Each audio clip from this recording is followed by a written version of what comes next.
What is up, A team? Welcome back. AuzSOME here. Hope everyone's having an awesome day, or not, depending on what happened. I hope it is awesome. And yes, we are back at it today with some good old XRP Hbar. We'll talk about some XLM. We'll talk about the market conditions, what we could actually expect here in the next coming week.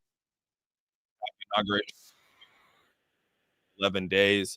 What can we anticipate? We talked about it yesterday. We talked about sort of where the previous historical numbers were for Bitcoin in the markets during inauguration or leading up to inauguration. We have seen in the past that in January or Q1, going into January of election year into inauguration, the 2 weeks leading up to it are kind of in the red. We'll also look at some indicators with XRP price, where we're at right now. Obviously, today was a really, really good purchase. A lot of us jumped back into XRP anywhere from that 22 to 25, 225 to 223 marker, and are up right now. I did set my stop loss, like I told people in the Discord, and excited where we're at right now. Even HBAR came back up today. Had to work out of my position with HBAR. And so, yeah, with all that, we're going to jump into it. I want to say what's up to everyone in the chat here.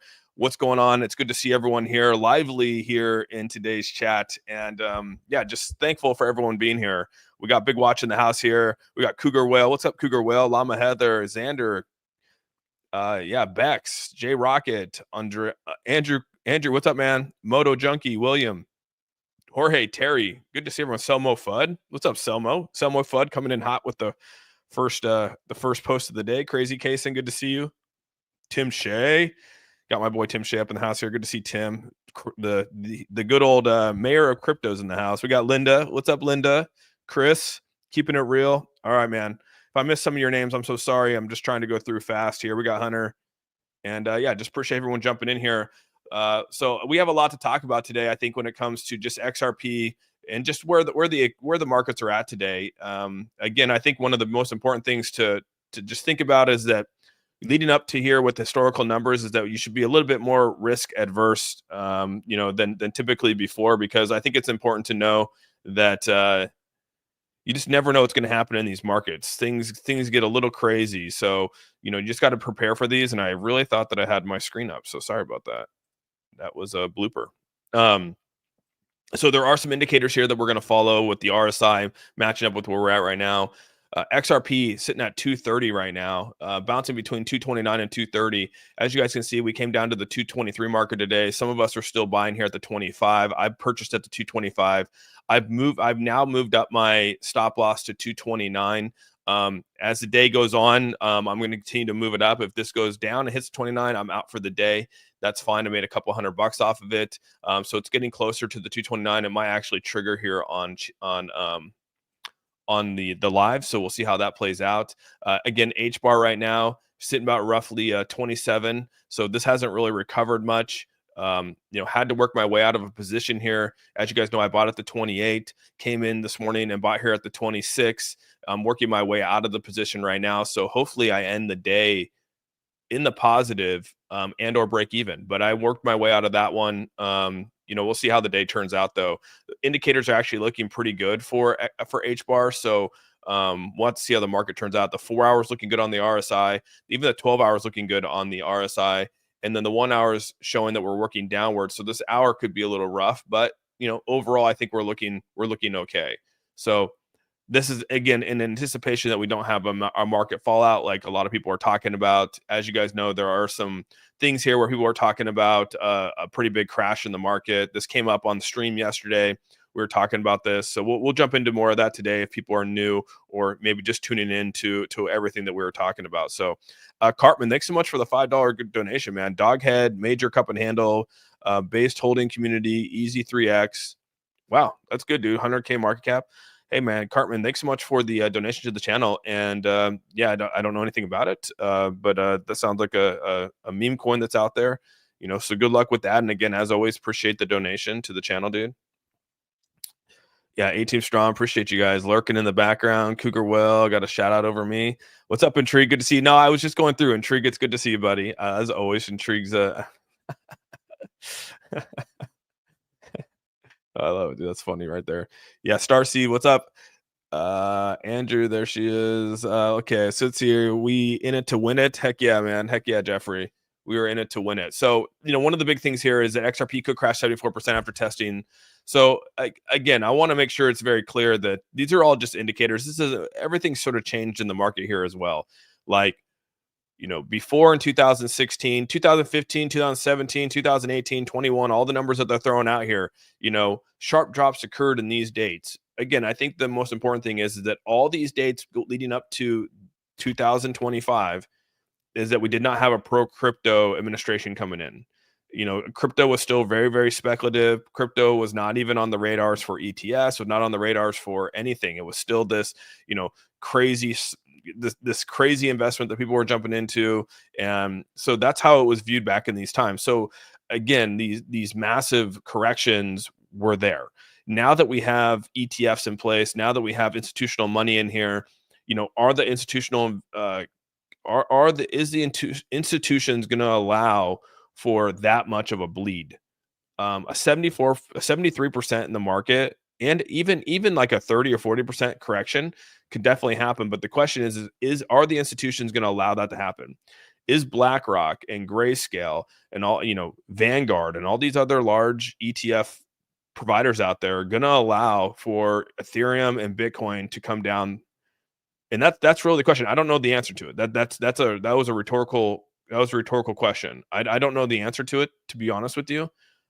But I feel like they're going to be a little bit more on top of it this time and not allow for that. But again, there could definitely come a correction here in the market. We're already seeing it right now with Bitcoin. I mean, Bitcoin went all the way down to 92, dipped down all the way into 91 this morning. So I mean, we're already down here. Even the 4 hours showing us that we're trading down here.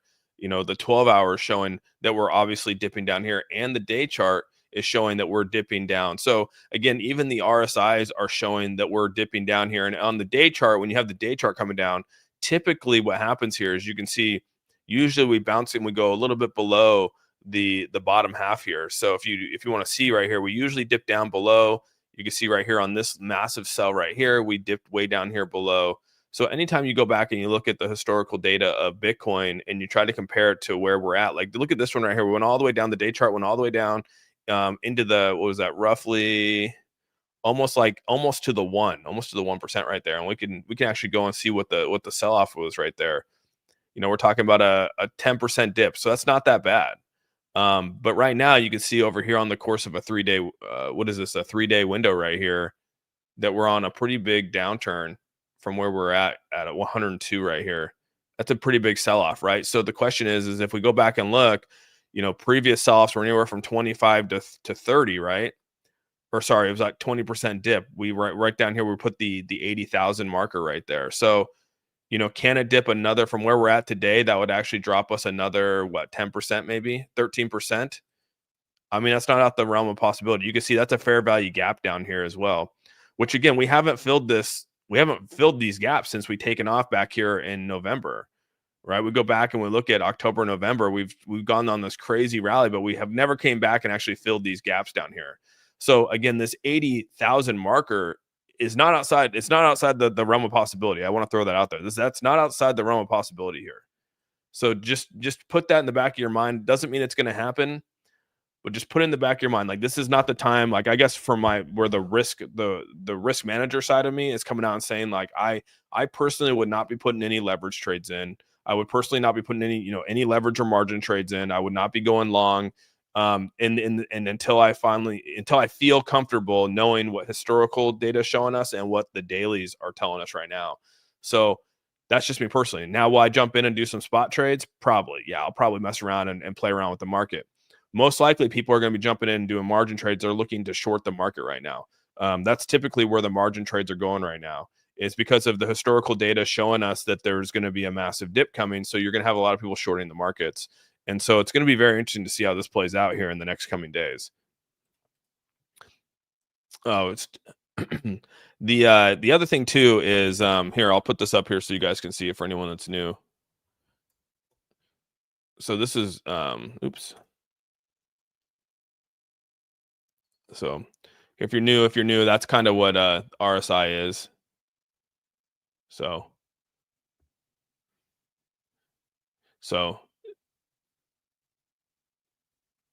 yeah, It's the relative strength index. It's a technical indicator that greatly influences how technical-minded investors read market momentum.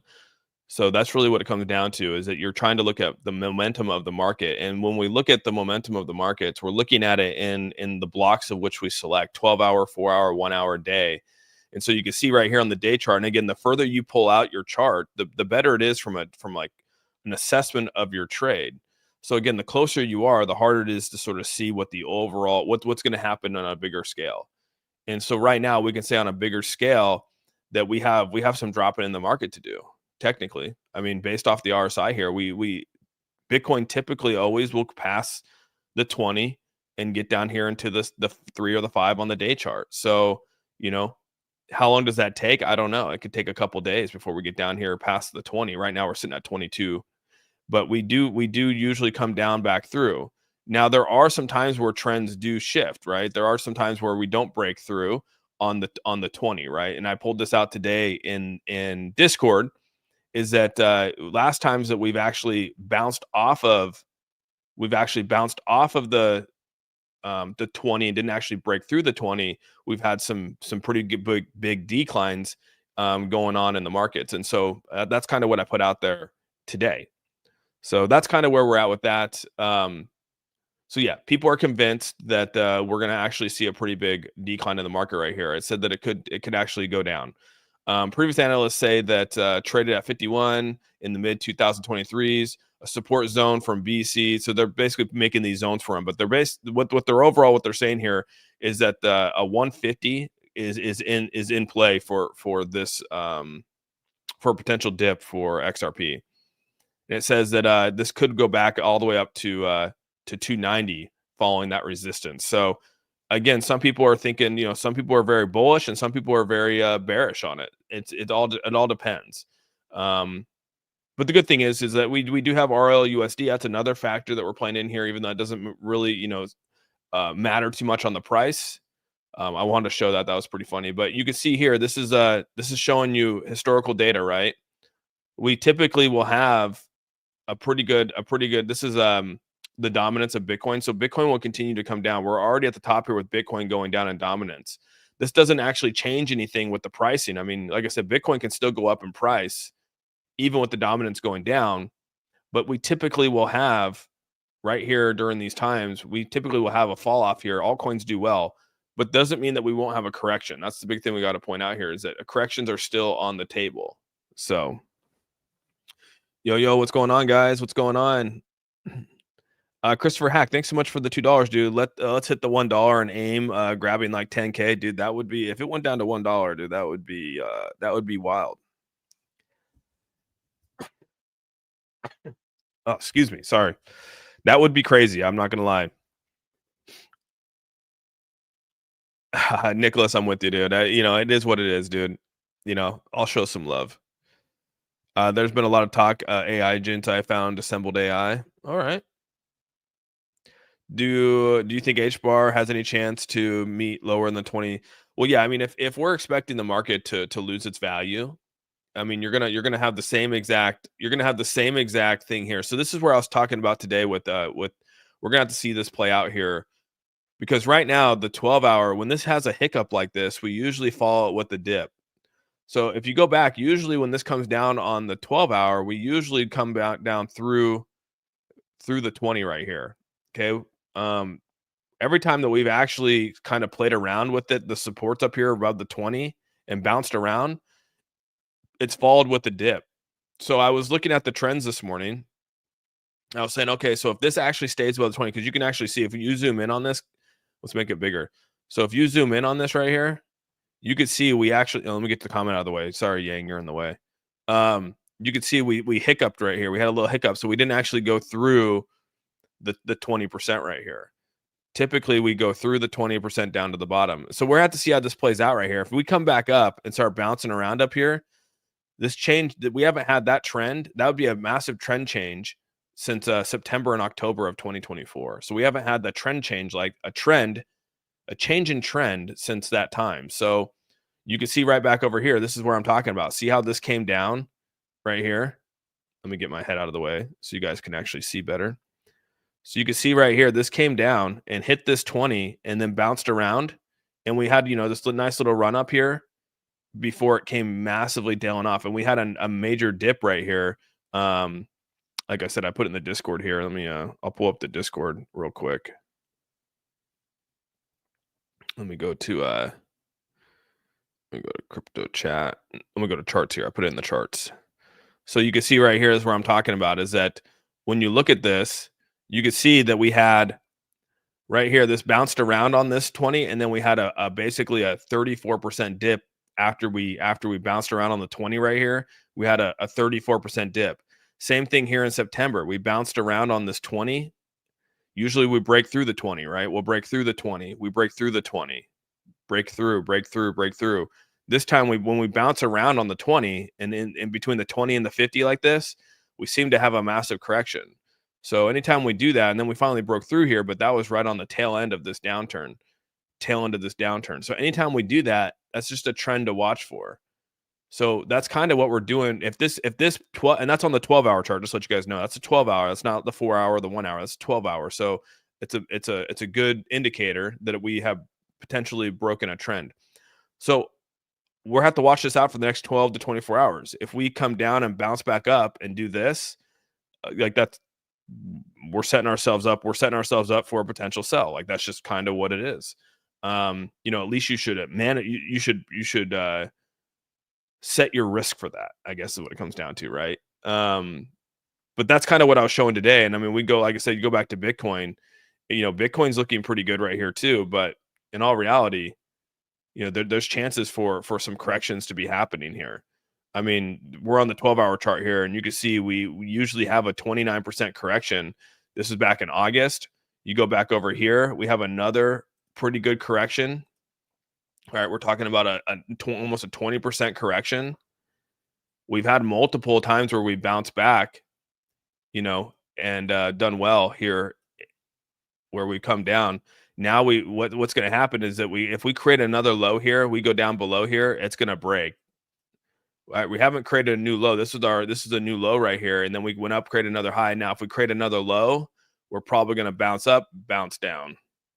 That's what it's probably going to look like. So we'll have to really monitor this next 12 hours. If we continue to drop down and get well below 91 into the 90, we now created a new low, which could potentially cause us to then have a little bit of fallout. So, Austin, no more questions, I promise. Well, no, you're good, dude. You're good. I think XRP will save our national debt. It could.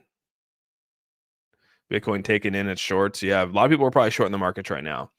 So you go back, like I said, when we went yesterday, we were talking about how things looked before we went back to the week chart here, and we're looking at Bitcoin historical data of what happens during election, right?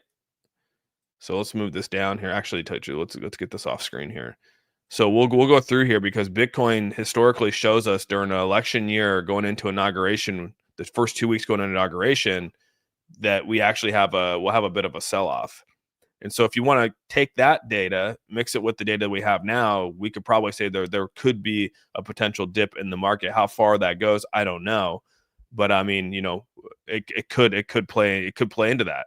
So it's just something to prepare for. It's not that I want that to happen. It's just that's what the indicators are showing us. And so you want to trade off of indicators, not off of emotion. So, okay, focus time. Gotta hide the chat for now.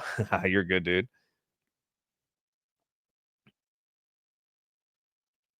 Do you think XRP goes below $2 and worst case 1.5?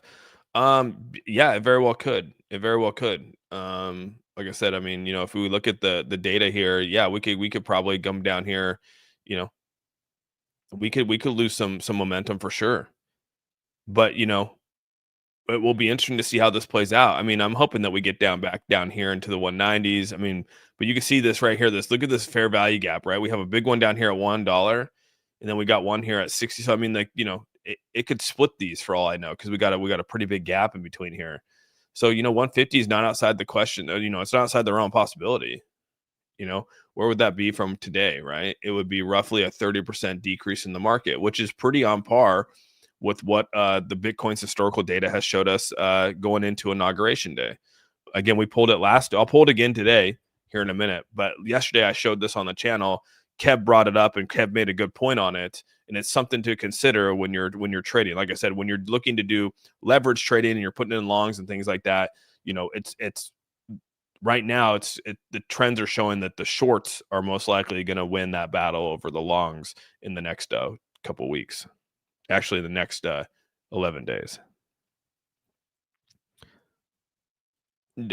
Is how so we know it's going to drop to 80. We don't, you don't know 100%, dude. You just, like I said, these are all just things that you should consider. Hello, your handsome Viking. What's up? Who let the dogs out? For today's lesson, can you explain what the difference is between green and red fair value gaps? Well, the difference between the green and the red is that one is pressure from a sell-off, right, and the other one is pressure from a purchase. So usually like I always tell you guys, the market is a magnet. So what happens is that when you leave gaps in the market, those tend to get filled at some point. Doesn't say it's going to get filled today or tomorrow or next week or next month, but it's going to eventually get filled. And so usually, like in these day trade scenarios, when it's red, that means that they left that sell position happened so fast it created a gap. So typically it will pull back up. So let's actually take a look. We'll just take a look real quick for you. So let's go to let's actually go to XRP. XRP has been a pretty good trade. So let's go to the 4-hour here. So you can see right here we left a gap in the market right here. So I told you guys yesterday. I said that, hey, we're going to come down. I literally said this on Discord. I even said it on stream. I said that we're going to come down. The market's going to be filled anywhere from 25 to 20, right? 220 to 225 was like my area of purchase, right? And yesterday we actually went from 220 to 225. Like that was like a perfect purchase. It left up this, but in doing that, it left this right here, left this fair value gap on the sell. So what does that mean? That tells us that we could push back up and fill this gap. And what did we do? We actually filled it, dude. We came back up and we filled the gap right there yesterday. And that's why I said, hey, I'm setting my price. I sold at 236 yesterday. This thing came back down. I filled up at the 225, and you can see there's another fair value gap here at 233. So what happens? We came up and we've actually started to fill this gap yesterday and earlier this morning, and actually late last night and into this morning, we're starting to fill this gap right here. So that's what I'm saying. These usually start to we usually bleed back in and fall back out, go back in. So that's kind of what these are. That's why it's so easy sometimes to look at these charts. I'm not saying that always pans out, but I mean XRP has panned out pretty damn good, and it's been a pretty easy chart to trade. So yeah, it played exactly how I thought it was going to. Again, am I right all the time? No, but I mean it's been pretty good to sort of see that. So yeah, so that hopefully that answers your question. Always learn something new, Austin. I appreciate you making lives. No problem, dude. I'm glad you're here. Hello, my beautiful people. What's up, James? I'm so far behind on the chat, guys. Sorry, I've been on a ramble this morning, dude. I had to get all this off my chest. Pretty much everything you said about the market has been spot on, Austin. Yeah, I mean it's all played into our favor. I will say again, I'm not 100% correct all the time.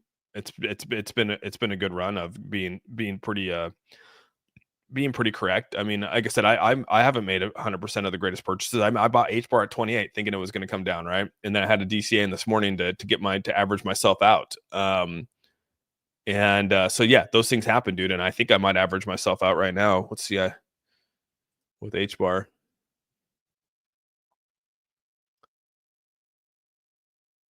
Yeah, dude. I think I might be.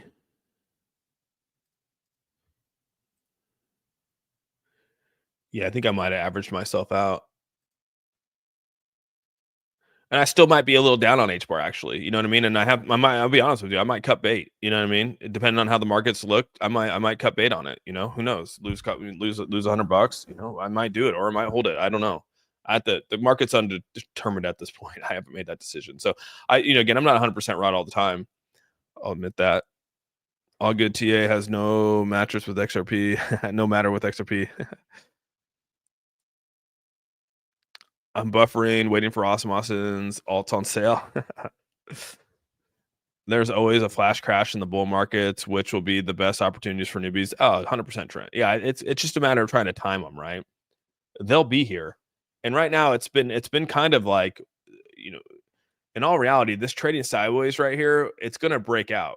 It's going to break out one way or the other. And we're going to have, we could have another sell off here, and it gets down to like 184, which again is another support level here. I don't have my volume up here, but it's a major support level here. We zoom in, we go down to 184 right here. You can see, I mean, this is a pretty good, right here. Sorry, 184. It's not the biggest, right? We're top heavy here, but 184 is your next level. We have a little section right there. And then we have one down here at 141. So, that 150 to 141, there are some gaps in there. But again, this is all just speculation, right? That's all this is. Speculative at the end of the day. Yeah, there's no definite. You can't say definitely. You can never say definite. Like, it's definitely going to hit. I mean, I was pretty confident in XRP definitely hitting 225. I think I actually said that it was going to hit. I think in Discord I said XRP is going to hit 225. But when it comes to when you have a sell-off in the market, you can't predict that, dude. Those are anomalies that happen. We can anticipate them happening. Doesn't mean that they're going to happen. But you should anticipate it. When it comes to like when you're assessing risk, we were just talking about this in the Discord too. When you assess risk, like there's some anomalies out there that you can account for, but you could never put a percentage on them, right? You could try to put a percentage on it, and no one's gonna ever get the same percentage. But you can definitely account that they're there. You can definitely account that risk is going to be there. Right. And you have to assume risk on every time you enter the market. You have to, there is always risk. Just like when you drive down the road, there's assumed risk when you get into that vehicle. And then there's assumed risk as to whether you would survive a crash, right? And all the factors that go into that. Do you have airbags? Do you have cars? Do you have a seatbelt? Do you have all that kind of stuff? So you have to, no different when trading, right? When you enter into this trading, you're reading indicators that are like, the RSI is like your seatbelt. That's your first indicator is like the RSI is like your seatbelt. That's the first thing here.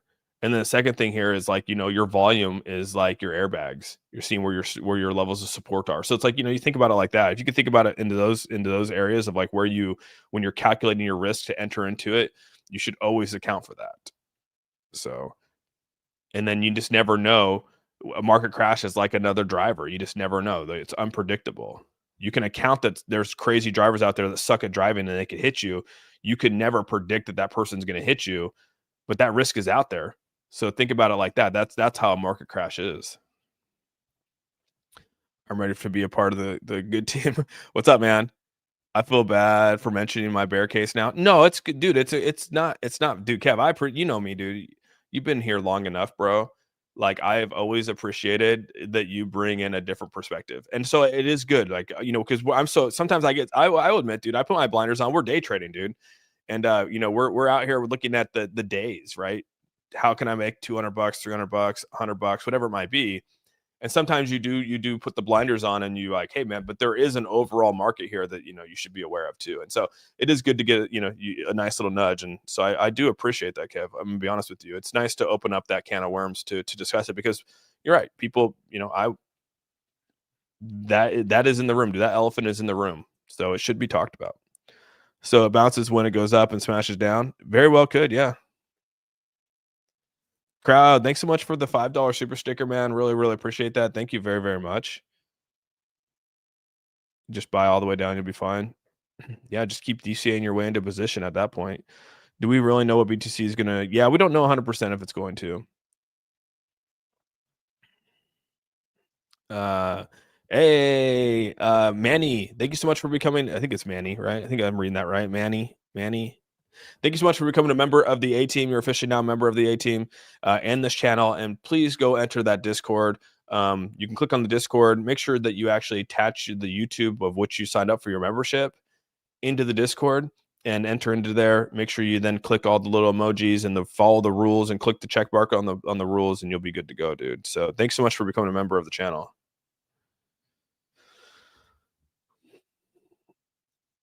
That's the way to live, bro. Before XRP potentially takes a dip, what are you thinking about a good sell price to be?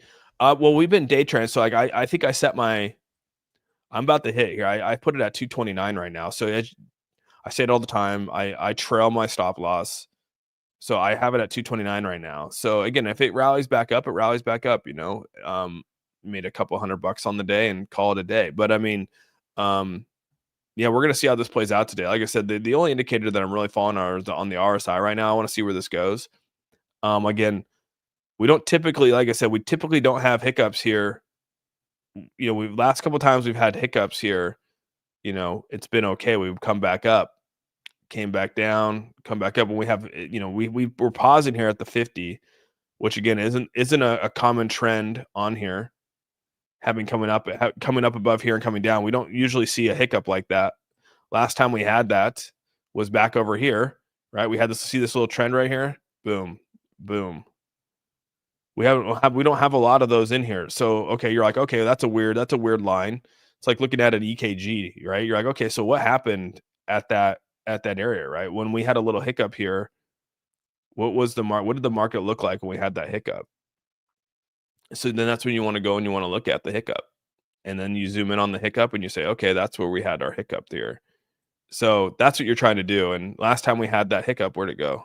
I just zoomed out on it and I missed my hiccup, right? We had this hiccup right here. So what happened in the market when we zoom in on that?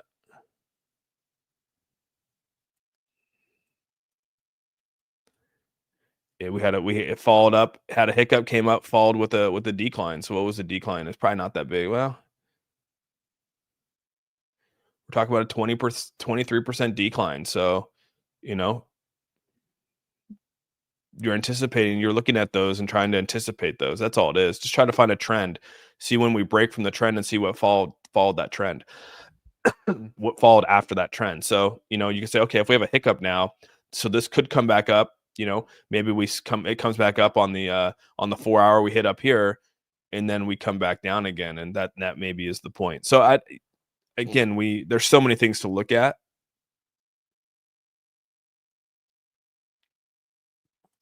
Kevin says, I think the market has these drops to flash out the leverage longs that are too profitable to be healthy. Probably is true. Yeah, it probably is. I mean, yeah, sometimes those things, people have there's a lot of money to be liquidated in the market, both on shorts and longs. So,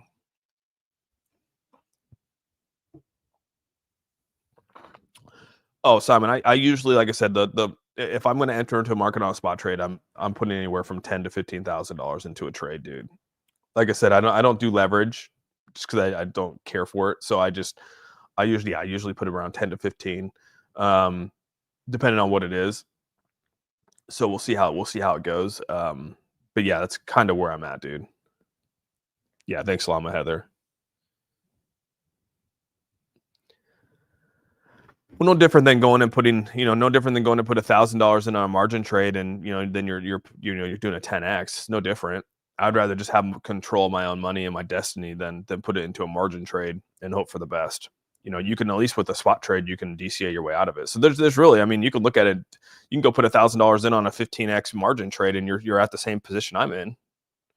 The only downside is that you assume a lot more risk than I do. At least I can work my way out of a position. So that's kind of why I do it.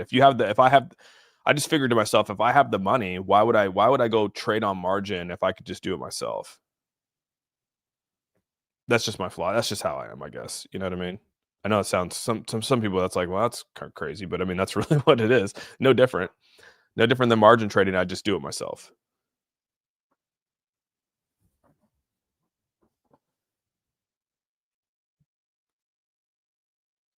Dude, Dubai on drone. Thank you so much for the becoming a member of the channel, man. Welcome to the channel. You're now officially part of the A team. Definitely go hit up that Discord, please, and jump in there. No, I do.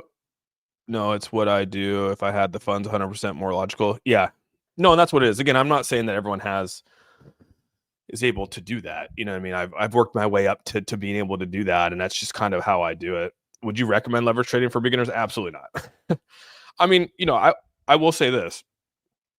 You can set your liquidate, like, if you're, I would say go try it. Take like $10, take like $10, $20 and go put it in, and then just set it to where, if you get liquidated out of the $20, you get liquidated out of the $20. Versus, going in there and jumping in and putting $500 in and losing. I would start really small, and I would do like a 2 or a 3x leverage, you know what I mean? Or maybe even a 1.5, 1.5, or like I said, 2 maybe. I wouldn't be going into these 100x leverages that you see people doing. And, those are like trying to hit like a 20 game parlay. You know what I mean?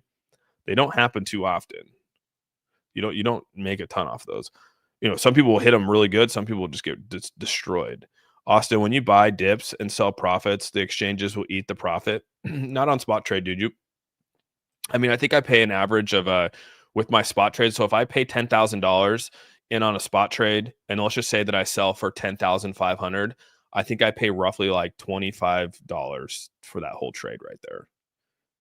So I'm assuming $25 in fees, which again I'll just move it over to a write off, right? I'll move it over as a loss in my tax volume, right? Because it's a fee. So and the good part is CoinTracker tracks all your fees, so you can just move it over into your tax losses. That's part of the taxes.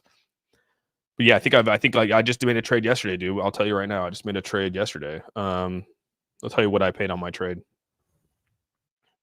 Uno momento.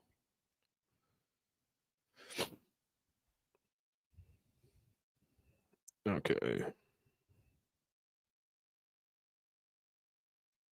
So I sold, like I said, I sold my XRP at 236.20. And I paid a total. Yeah, I paid a total of where's it at? Okay, yeah, I paid a total of $29 on that one. So, and that one I cashed out, like I put 10,000 in, I cashed out like almost $600 on that thing. So, yeah, I technically made like, I made like $550, right? $560 or whatever it was, $570.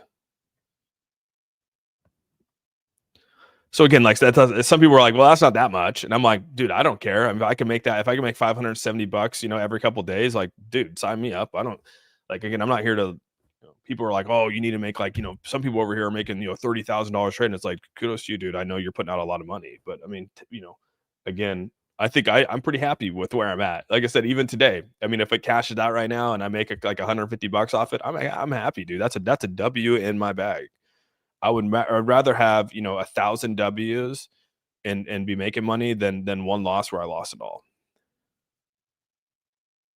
Where are your fees? $20? Yeah, because if you go, so if you sign up for the premium, so again, I sign up for the premium. I just want to make sure everyone's aware of that. So I'll pull up the premiums here so people.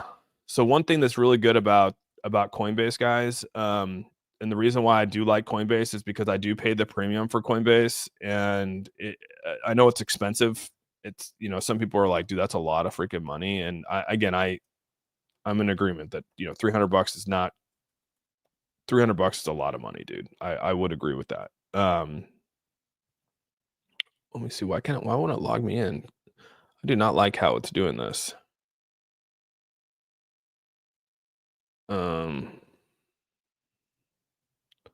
Okay, Coinbase One. Here we go. Okay, so here's Coinbase One. Here's premium. All right. So you got Coinbase One right here. Okay, so Coinbase One does some good things here, all this good stuff. But then when you go to premium, this is $29.99 a month. You go to the premium right here, it's $299 a month. The good thing here is that you actually look at this, unlimited zero trading fees. Okay, so that's the big thing here is that let me zoom in on this so you guys can actually see it. Right. So unlimited zero trading fees. Trade as much as you want with zero trading fees. A spread may apply. So again, that's what I'm paying for. I'm paying for a spread. When you pay the fees, because again, there's always going to be a little bit of a price impact on these prices. So you're paying for that spread. That's what the spread means. So when I paid the 20, it'll vary on the spread of whatever the trade is. So when I'm paying that percentage or whatever it is, it's basically you're paying for the spread of what the price is going to be. You always pay for a spread.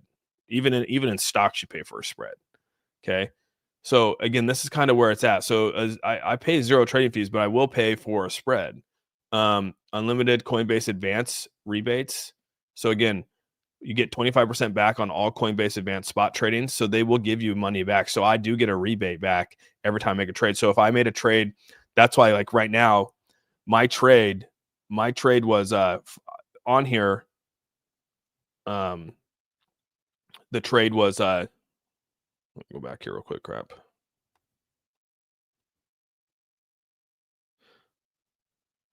So the trade on here, I originally I paid for the fee was $35, right? For the fee.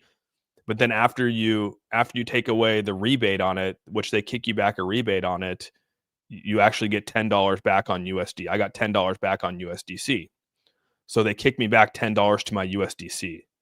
So you get paid back in your rebate. So yeah. So it all averages out. So you get money back, dude. Then they kick it back in USDC, and then it gets stored in USDC, and that's kind of where it's at. So this is, I'm telling you, dude. I mean, people like they kind of laugh, like you guys get beat up on trading fees, but dude, like Coinbase, this is like when unlimited text and data came out. Everyone's like, dude, unlimited text and data? What? Did they do such a thing? And then now everyone does unlimited text and data. That's kind of what Coinbase did here. They created the unlimited text and data.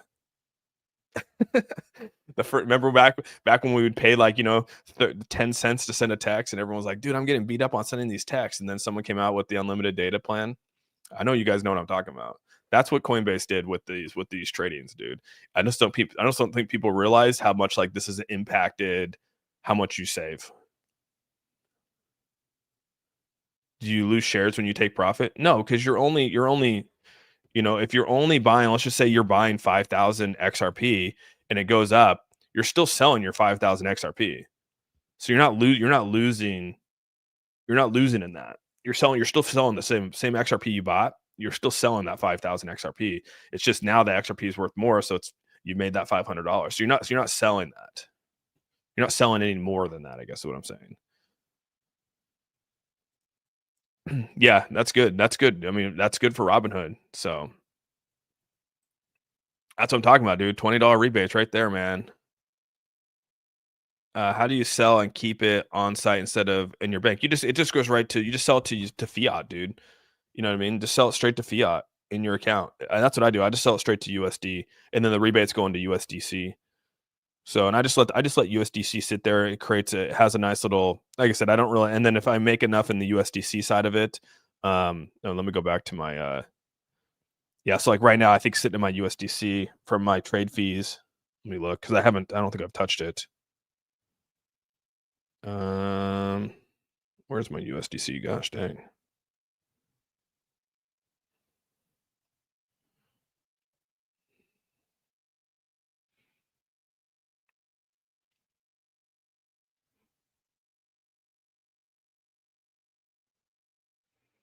Oh, I guess I moved, dude. I guess I moved. I guess I used it. Shit. Okay. Oh no, right here. I have $65 in USDC, and it's getting a 4.5% APY. So all my fees have just gone right back in USDC, and yeah, I'm sitting on roughly, I don't know, right now after the last few payouts and stuff like that. I have like roughly around 12,000 in cash right now, sitting waiting for my next entry. So yeah, it all works out, dude. But yeah, that's kind of where it's at, dude. To put it all into perspective with how I do it. I know it's kind of expensive, but I trade so much on Coinbase that I don't know why. I mean, that'd be dumb for me not to take that deal. There is a 29. And so again, going back to it, right? There's a Coinbase One option here, which again, you get zero trading fees up to 10K. So again, up to 10K, but I mean, I make 10K. I do 10K in one trade. It doesn't make sense to do that. And then you earn up to 4.5 for your first 30K, where the other one's unlimited. Plus on your spot trade up to 100 monthly on Coinbase Advanced Spot Trading. So only up to $100. It would make no sense to do Coinbase One for me. I would be losing money, and it would be the stupidest thing in the world. And since I live in Washington State, where Coinbase is really the monopoly of exchanges that are allowed in Washington State. Kraken's not allowed, Gemini's not allowed. You could do Uphold, but I don't really care for Uphold. So there's other things, but I mean, Coinbase is kind of like the cream of the crop for me here in Washington State. MEXC is now gone, KuCoin's now gone. Which MEXC was the best place to go because they did really good with their trades. But here we are. You got to adapt and overcome that. So that's kind of where I'm at. The 29.9 is up to 10K. Yeah, it's up to 10K. Austin, I can't hold it anymore. Can you explain what you do with when you're selling a trailing, please? It's like XRP is 238.7. You're okay at selling 238.4. So you set that limit, it may go up, but if it dips, you win. Yeah, so I mean, I kind of track it with where we're at. Like right now we're like, let's just take XRP. I have it at 220. I have it at 229, right? So I bought it 225 today, right? I bought it 225, and based off where we're at when it got bought, right? So we got bought right here, and you can see it came down to 225 to this morning. Let's actually go to the hour. The hour would probably be a little easier. So you can see it came down here to 225 this morning, and we were at the bottom here. Okay, let me get your comment out of the way. We're at the bottom of the RSI, which 225 came down. So we knew that this was coming down and that there was going to be a potential buying opportunity, sometime this morning, usually around midnight to 4 a.m. Seems like XRP hits. So you set it and forget it before you go to bed. If it hits 225, great, right? 225, 223, 222, anywhere you want there. I said 225 yesterday. It hits, comes back up again. Now we're up here, and we can see that we're probably getting closer here. The 4 hours obviously coming down here and dip. It might have a little more to come up here, but this 4 hours looking funky. Like I said, we haven't had this funkiness on a 4 hour in quite some time. The trend has now shifted.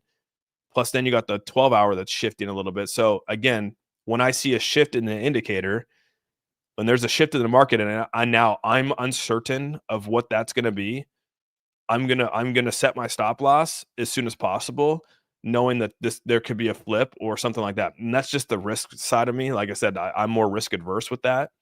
So I'm not gonna bet the farm that this is gonna continue to rise up, right? It could continue to rise up, and that's what you want, but I'm gonna also hedge that bet with trailing it, because I'd rather trail it in case it does move up to 35, 36, and I can move it up to 32, 33, 34.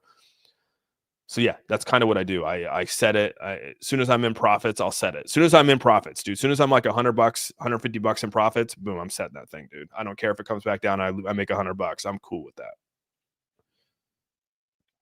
and I'll replay the game. But usually you could play this out. Usually you can play it out pretty good. XRP has been super easy to play out. HBAR, it's had its hit and misses, right? So when I came down yesterday, right? We'll look at this one here. How did I fall into the trap of what I fell into yesterday? Well, I'll tell you how I fell into the trap yesterday. So this came down to 28. I said, boom, I'm going to buy, right? This thing came up and went up from, I bought at 28. I think I bought at like 28.3, I think is where I bought, right? 28.380 or something like that. So I didn't fully buy this dip. So when this thing came up right here, I was only like maybe like $50 in profit when this thing like came up. It wasn't anything. So I was like, okay, we'll see how this plays out. We were down here on the 4 hour, and I was like, okay, we might actually have a nice little uptrend here, but we didn't. We actually came down. So I got caught into a little bit of a trap. You can see right here, okay? It's coming down. I thought that this 12 hour is going to come back up, and it is right now. It's starting to work its way back up. So I was like, you know what? I'm going to buy back in here. We bought back in here today at 26. Now I've averaged myself out to like 27 to get out of this trade. So that's kind of how I worked my way out of this one. But XRP, HBAR is a lot harder to, I mean, this is a little bit more volatile, right? It's a little bit more unpredictable. I don't trade it as often as I do XRP. But we do see that there on the 4 hour here, there's a fair value gap, which got filled today. And again, if this goes back up, where I'm hoping if it gets back up to the high 27s, I'll probably sell. But it continues to drop, and I might break even or cut bait. So we'll have to sort of see how this plays out right now, because the 12 hour is still coming down. It could settle around here for a little bit.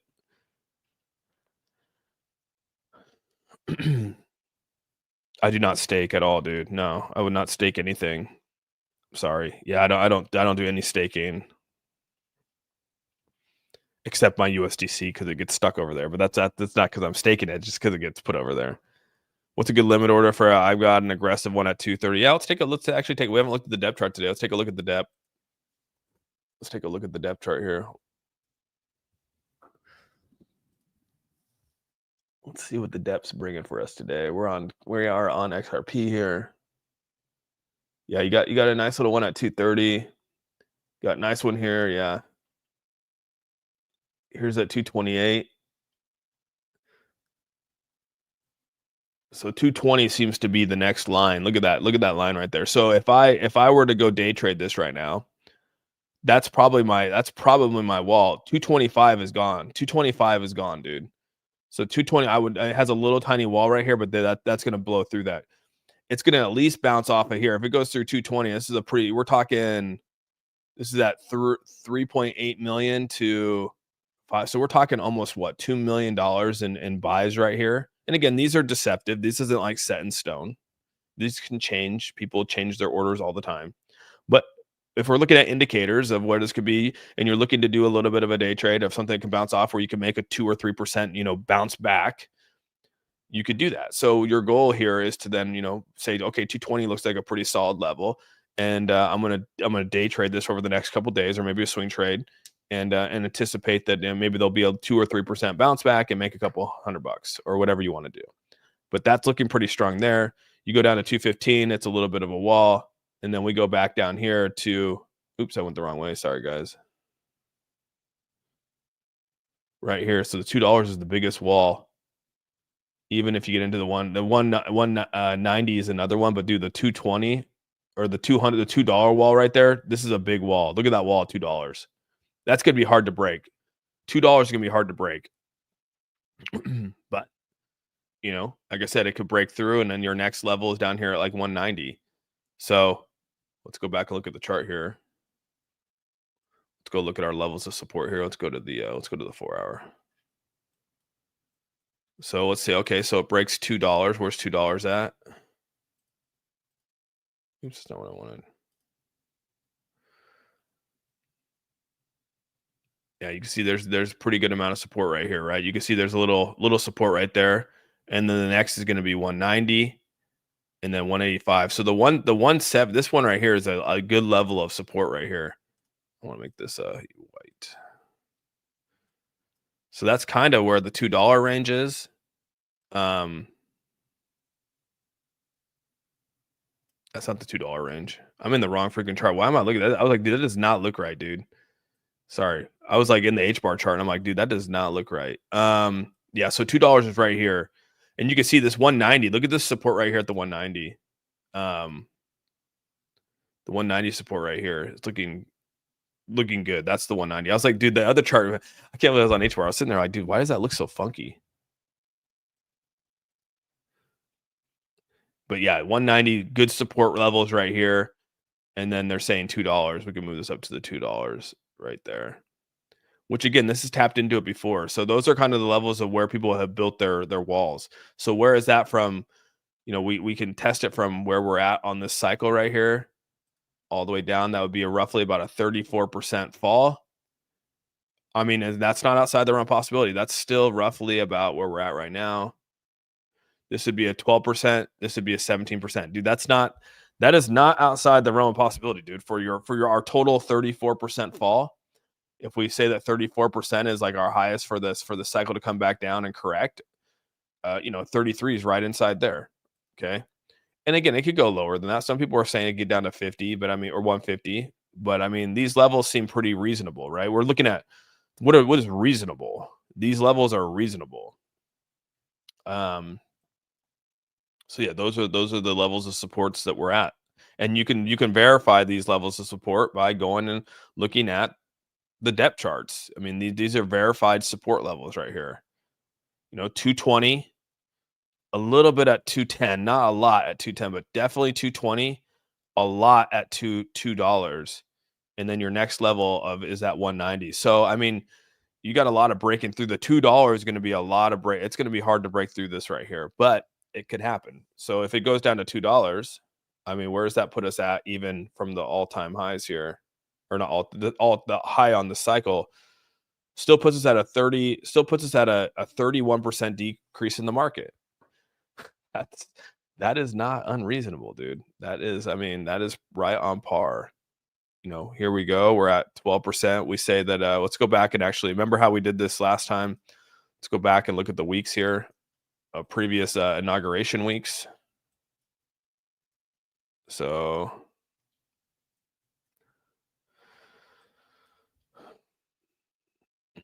September, October, we're on December right here. This is the 20th. Nope.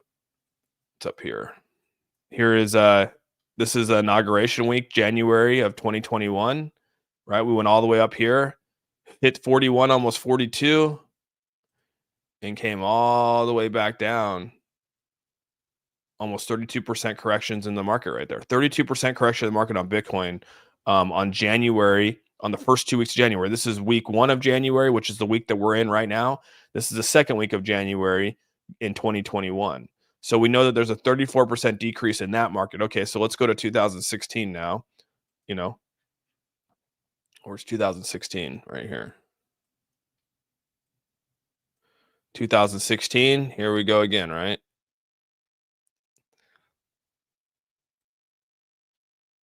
I gotta really zoom this guy in. There we go. January 16th. So here we go. March. And then we had 1 week. We had the 1 week in January. So we had a pretty good decrease in here. So this is the first week in January, second week in January. What was the decrease between these?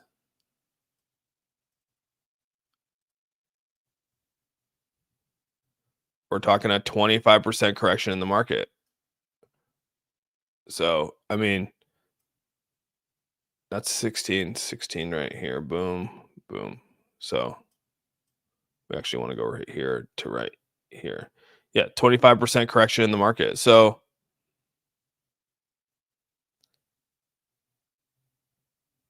that's not right. We went into 17. Sorry, it's in 17. I'm looking at the wrong one here. That's 17.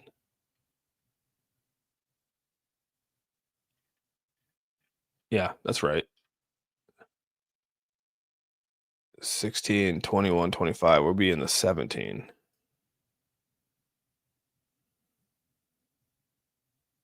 Sorry, we're in the 17. I'm in the wrong one. Sorry, right here. I was in the wrong. I'm like, dude, that's not right. 17 right here. 2 weeks in. So you have this is the first week after inauguration, right? This is inauguration day right here. So 1 week, 2 week. What does that show us? Shows us a 32% decrease in the market. So 16's right here. I'm going to move this over just so I'm going to mark this just so we revisit it maybe down the road. So here it is right here. Let me zoom in on that so I can actually get a good tally on that. There you go. So we've had like a 34% correction in 2016, week 1, week 2. And then we go back over here.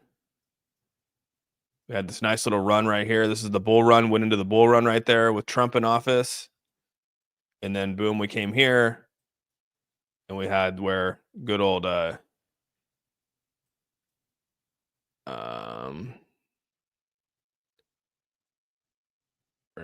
here is where good old what's his name came into the market. So oops, I want that to be up here. So there you go, 32% decrease in the market. See, I mean, so if we're looking at those, right, we go back, we see that there's a 34% decrease in the market, almost a 32% decrease in the market.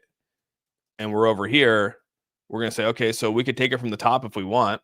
All right. We'll take it from the top up here. We hit at a 108 and we're going to say a 32% decrease in the market puts us right at 73,000. So there you go.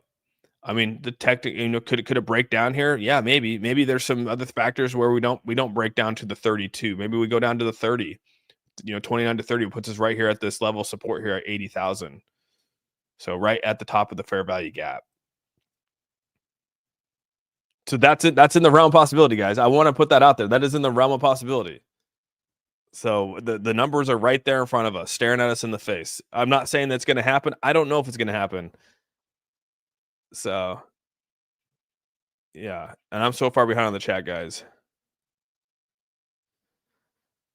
I think we have the highest pro crypto government ever incoming. It could be different. Yeah, and it could be. I'm with Kokor on this. It very well could be. Again, this is just look at both sides, right? Don't always just look at the hopium. You know, there is hopium out there, and a lot of people are out there pumping hopium. But you know, I guess what I want to do with the A team here is I want them to be able to see that yes, there's positives in the markets, but there's also negatives too, and I want you to account for those. That's really what I want. I just want you to account for it, so you don't over leverage yourself in a time where there could be volatility in the market. So just know your timing, right? Just know your timing. Like, okay, maybe I need to take a week off here. Maybe I need to take 2 weeks off here because we don't, history has shown us that we have extremely volatile situations here. And then some people could get mad and go, okay, well, the market explodes and they miss their opportunity to buy. And yeah, there is that, right? There is that opportunity where you could miss this opportunity of buying at 92,000, and next thing you know, Bitcoin's sitting at 120,000. You're going, well, you told me to sit on the sidelines for 2 weeks and wait, and I waited, and next thing you know, a thing blew up. And yeah, that's a possibility. That's why having a long-term bag is one of the most important things in crypto, I think, so that you never miss out on an opportunity when the thing rallies. So that's kind of where I've always been. So if you're new to crypto and you're trying to accumulate, I think trying to accumulate as much as possible is the most important key when you're new to crypto. So, personally, like when I was here, I held a bag. Even if it dipped, I would just buy some to keep DCAing my way into it. So then I could ride it and do whatever I need to do with it. That's a strategy that people have used time and time again, and it's worked out for a lot of people.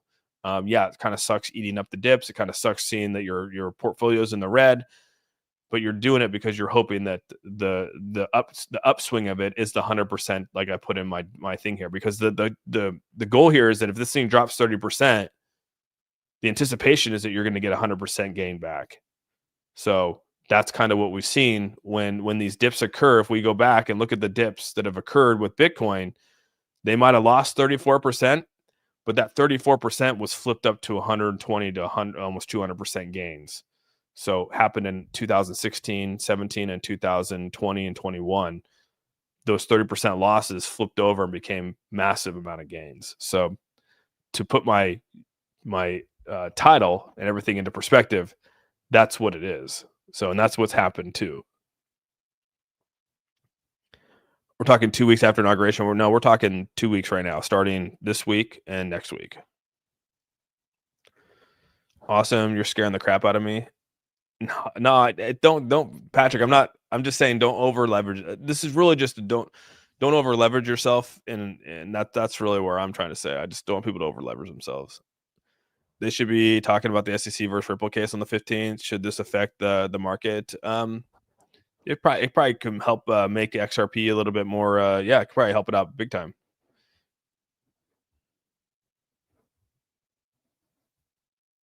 Yeah. We won't know anything until until it happens. So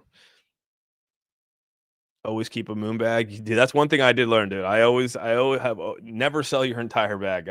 I have learned that, dude, because there's been time I sold I'll tell you guys, dude. I sold a big portion of my SHIB, and I sold it a little bit early.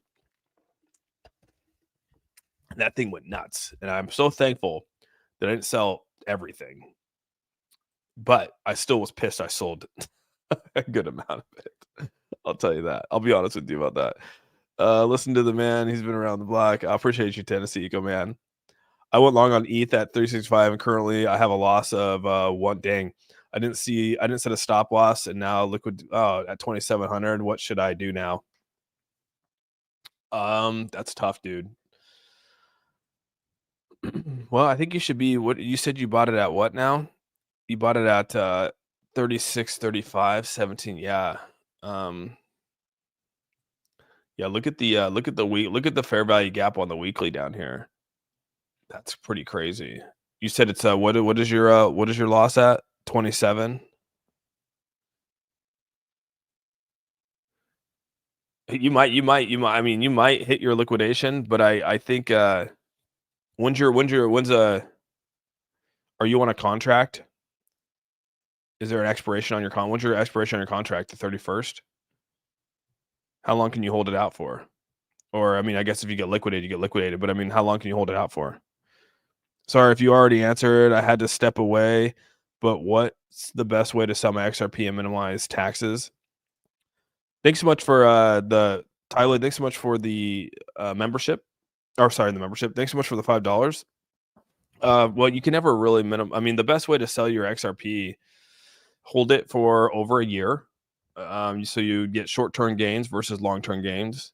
You know, you want long-term gains versus short-term gains, because on short-term gains, you're going to pay 33% or more, you know, somewhere around that ballpark. So for every 1,000, you're going to pay 330, $330. If you do long-term gains, you're going to be roughly falling the 12 to 15% range. So you'll pay roughly about 120. So that's the best way that you could probably save on or minimize your taxes, is holding it long-term. That's another reason to hold it long-term. So it becomes a long-term versus short-term.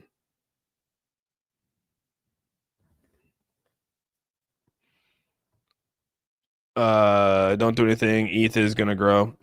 Well, even the fair value gap right now, I mean, the low end of the fair value gap is 27.2 set. So even if this were to, let's just say we play out the scenario here where this thing drops 30% in the market, right?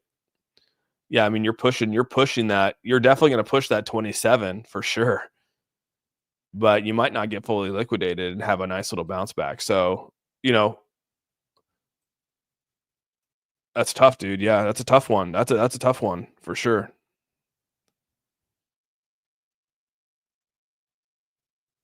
Patrick. Oh my gosh. And the Patrick, you're gonna come back. And if this thing goes on a rocket ship, dude, you're gonna come back and be like, dude, I sold 80% of my bag. You told me to do it. You can't hold me accountable.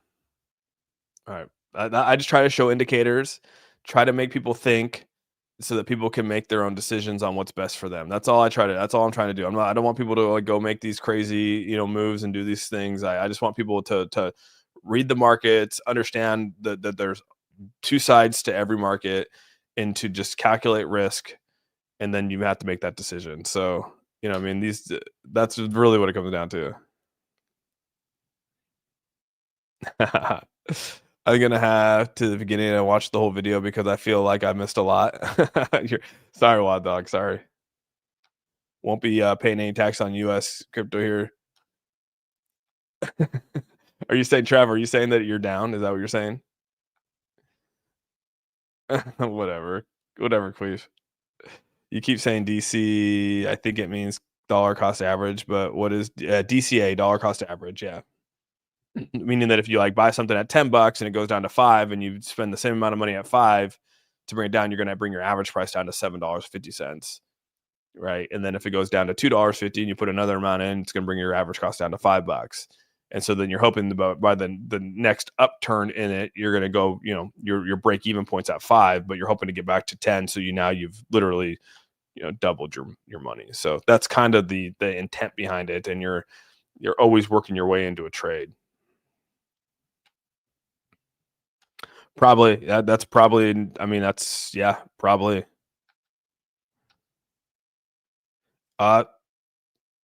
I would hope, I'm going to say it's probably pretty high, and I hope it happens. I use Coinbase. You're my new favorite, Black Koi. Thanks so much, man. Well, I'm glad you're here, dude. I think Coinbase is great. So that's not just a plug. They don't pay me to say that. So yeah, I just don't like people holding my money. So if you can stake, again, if you can hold it in your wallet, or like your ledger, you can hold it in your wallet and you do staking over there, and you hold your crypto, and you can remove that from the staking side of it, and you have full control of that, then like an auto staking feature, yeah, I totally accept that. I'll be on board with that. But if you're giving your money to a staking platform that then now holds it for a certain period of time, or it's on a staking platform, you no longer hold your keys to crypto. Celsius is a perfect example. Go look up Celsius and what happened with Celsius. That's why I do not stake. Go look what happened with FTX and all the staking that happened there. And Voyager and all these exchanges that did staking and had these platforms that, I mean, like, that's why I'm kind of shocked. I'm gonna be honest, dude. There's a couple really big influencers in this space that they promote staking, like Athena and stuff like that on the Athena protocol, and I just don't get it, dude. I don't. It makes me kind of like, dude, do these people forget like what we went through early on with that whole thing? So, teach our own though, right? You could do whatever you want. Something crazy happening because all the influencers are throwing. I think that there's just I haven't looked at any influencers out there. I just think that there is. I think indicators are just showing, and previous history has shown that Bitcoin, that the markets tend to dump for the first 2 weeks before inauguration day. That's kind of what it is. So you're getting a lot of this kind of stuff, right? You're getting a lot of this. Analysts outline what XRP must do to avoid a 74% crash. So yeah, there's a lot of uncertainty in the market, right? What they call FUD. You'll hear people throw around FUD, fear, uncertainty, and doubt. This is, I mean, when you're talking negatively about the markets, it could be considered FUD, fear, uncertainty, and doubt. But it's not. It's just mitigate. To me, it's not FUD. It's just mitigating your risk, right? Knowing what the potentials could be, and then trying to find a way to mitigate your losses. Sometimes you'll take a loss in this, but I'd much rather mitigate a loss than I'd much rather mitigate for a little bit of a loss than not mitigate at all and have a huge loss. So, dude, Selmo, thanks so much for the $2, dude. What market cap can Pepe reach? I think Pepe is going to be. I think Pepe is going to take out SHIB, dude. I think Pepe. I mean, it's already on the verge. It's already on the verge of taking out SHIB, bro. It's right there for the taking. I mean, SHIB's falling, right? 14 now. I think it was like a top 6 crypto at one point. It's falling. I mean, just over that. It was behind here. It was almost, HBAR almost took it out. It's come back slightly now that now that these have all fallen. But I mean, look at this, dude. Stellar's right here, Chainlink's right here. I mean, Pepe is really.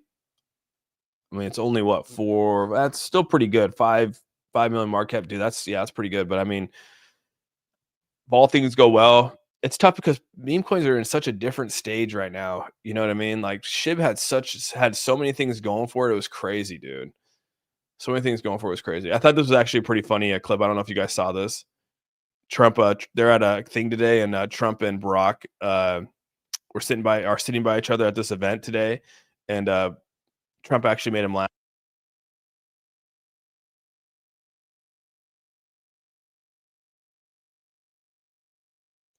I don't know. Pretty cool. That's pretty cool to see. With all the animosity and everything that's out there, it's nice to see maybe there's a turning of the page. I don't know. I said turning of the page, but I mean, who knows? What do you think about joining DeFi and getting paid off of it while my bag is down? What are you talking about, Brett Hartman? I don't get what you're talking about. Are you saying, like, what do you think about joining DeFi and getting paid off? Are you saying like joining like a staking? Are you talking about staking?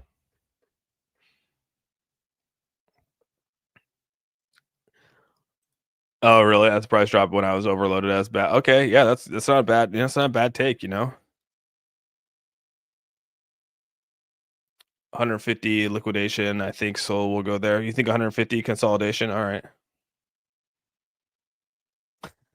What's up, Adam? Holders should their positions later this year when the price hits $26. Do you recommend selling my whole bag or have a portion of it? I don't. I like holding a port. I like holding. I don't like selling my whole thing because then again, that's a psychological thing. I don't like selling it all. Plus, I got at really good prices, so I don't ever see those prices ever happening again. So, you kind of tend to hold on to that. So,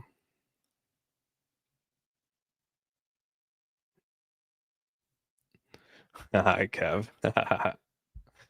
I think it was Jimmy Carter's funeral, bro. Is that what it was? Oh, I didn't know who it was. Yeah, okay, it was Jimmy Carter's funeral. My bad. I didn't even know that guy was alive, bro. I didn't even know that guy was alive until they put that photo up of him like out there on a stretcher, giving. I was like, dude, what the heck?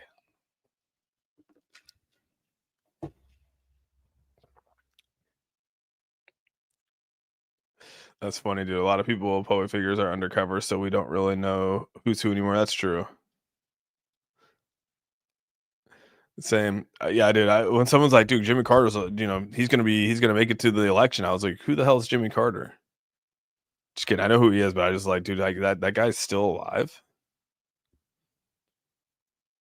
I do have some meme coins. I bought 330, 328 worth of Bitcoin. Oh, all right. Interesting. Austin's likes the Ledger. Yeah, I like Ledger.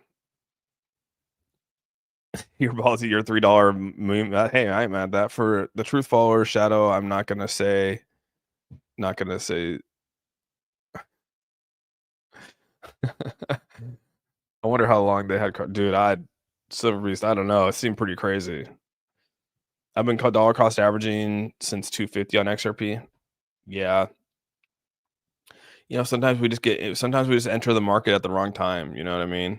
And sometimes we enter it off of hype and FOMO and don't really look at indicators to give us make the best decision. So, hopefully through time in the markets, you being here in the markets, you'll feel better about them. You'll get more confidence with levels, and yeah.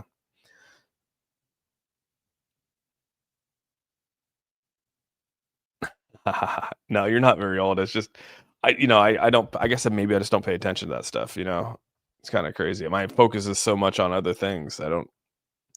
Yeah, that's kind of crazy. Hey, when it drops but spikes first, what's the up percentage? The RSI blip. Oh, yeah, we're gonna have to play this out. I'll probably come on tonight. I'm gonna come on tonight. I told everyone I was gonna come on tonight, so we'll see how this plays out here. We're gonna see how this plays out. I should probably circle it so that we can revisit here. Let me recircle it so we can visit it again. Okay. Ooh, that's an ugly circle. Let's go to the 12-hour and also circle. Well, I guess I can't really. I guess I gotta probably make that bigger.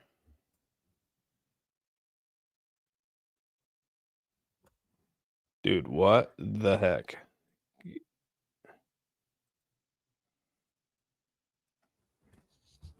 Oh man, it's one of those mornings. Go like that. We'll make it bigger, and then we'll be able to revisit it.